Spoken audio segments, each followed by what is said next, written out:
Ah, the digital nomad lifestyle. We've all seen the pictures, right? The freedom, the adventure, the laptop on a table overlooking the ocean.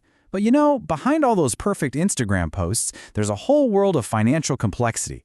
So if you're one of the millions living this dream, or you're planning to be, how do you make sure your money can actually keep up with you?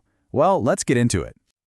First off, let's be clear. This isn't some tiny niche trend anymore. We're talking about a massive global workforce.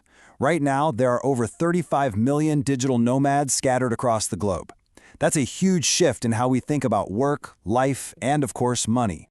And that really brings us to the big question, doesn't it? The dream of working from anywhere is one thing, but making your finances work everywhere, that's a completely different ballgame. Are people really prepared for the financial side of this adventure?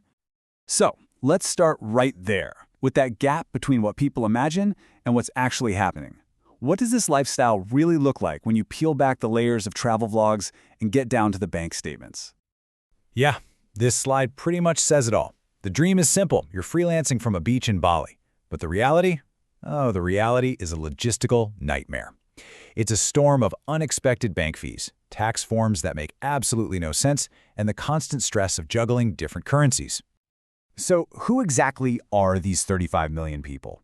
Well, a huge chunk, nearly half, are from the US. And they're not just scraping by. The average income is pretty solid, over 100 grand. Millennials are leading the charge, but it's a real mix of people. Freelancers and even full-time employees who've just swapped their cubicle for a co-working space somewhere awesome like Lisbon or Chiang Mai. Okay, so let's dig into those financial border woes, because the freedom to just pick up and go is amazing, but it comes with all these hidden costs that can turn the dream into a seriously expensive headache if you're not ready for them. Just look at this. This is one of the biggest money drains right here. If you're using your good old traditional bank to change your US dollars into euros, you could be losing up to 5% on every single transaction. Now compare that to a modern fintech app where the cost is almost nothing.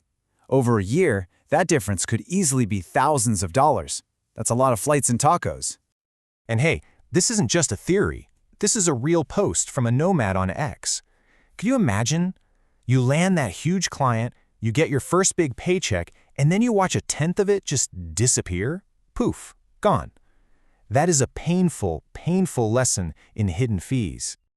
But honestly, fees are just the warm-up act. The real boogeyman, the thing that keeps nomads up at night, especially Americans, is this thing, double taxation. See, because the US taxes its citizens no matter where they live, you can easily get into a situation where you owe taxes to both Uncle Sam and the country you're currently calling home. Yikes.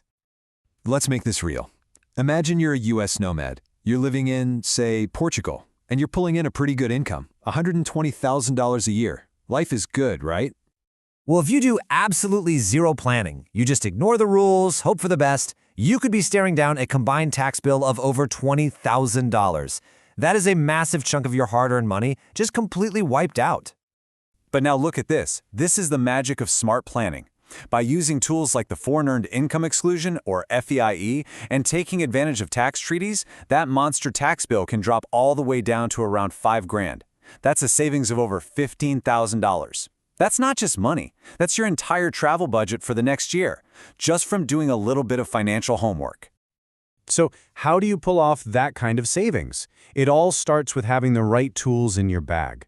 And you should think of these less like apps and more like your financial passport, the thing that gives you the power to move your money just as freely as you move yourself. So two of the heavy hitters in this space are Wise and Revolut. And they're not really competitors, they're more like teammates. Wise is your powerhouse for getting paid. It gives you local bank details in different countries so your client in London can pay you in pounds like you're right there. Revolut, on the other hand, is your daily driver. It's what you use for your day-to-day spending with awesome budgeting tools and travel perks built right in.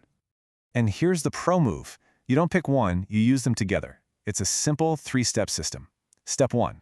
Get paid into Wise to sidestep those awful conversion fees. Step 2. Transfer what you need for the week or month over to Revolut for your daily spending. And Step 3. Keep a nice emergency fund tucked away in a high-yield savings account back home, safe and sound. Okay, so we've got the ideas and we've got the tools. Now, let's put it all together and build a real, concrete plan. Think of this as a blueprint you can use to handle multiple currencies, all while aiming for a system that's as close to zero fee as possible. Now, the foundation for all of this is a super simple classic rule, the 50-30-20 budget. It's really straightforward. Half of your income goes to your absolute needs, rent, bills, that kind of stuff. 30% is for your wants, all the travel and fun experiences that make this lifestyle so incredible. And then a non-negotiable 20% gets funneled straight into savings and investments. Let's see how this works with a real-world $4,000 monthly budget. You can see how the tools just slot right in. You'd have your US clients pay $2,000 directly into your Wise USD account. Boom, no fees. Then you might hold about €1,000 in your Revolut account for your expenses in Europe, making sure to spend on weekdays to avoid those weekend markups. And for your rent in Thailand, you'd use your Wise Thai Baht account, converting a bigger chunk of cash from your USD account all at once to get the best rate. It's a whole system designed to be super efficient. So, as we start to wrap this up, the big takeaway is that the goal isn't just to wander the globe, it's to wander wisely. Financial freedom on the road is totally 100% achievable. It just takes a bit of a plan. So here it is, your financial freedom checklist. First, you've got to use the tools that were built for this life, like Wise and Revolut. Second, do your tax homework. It can literally save you thousands of dollars. Third, build that 3 to 6 month emergency fund in a stable currency. And finally, put it all on autopilot. Automate your savings and your budget so the system just runs itself, leaving you free to actually enjoy the adventure. I just love this quote from another nomad because it sums everything up perfectly. Finance follows you. Make it your ally, not your anchor. You can't escape your finances, no matter where you go. So the whole point is to turn your money into a powerful ally that helps you on your journey, instead of letting it become this heavy anchor that just weighs you down. When you put these strategies in place, your finances won't just be ready for the road, they'll be a powerful tool that helps you live this incredible life to the fullest. The world is out there, waiting for you. The only real question left is your wallet ready to wander with you?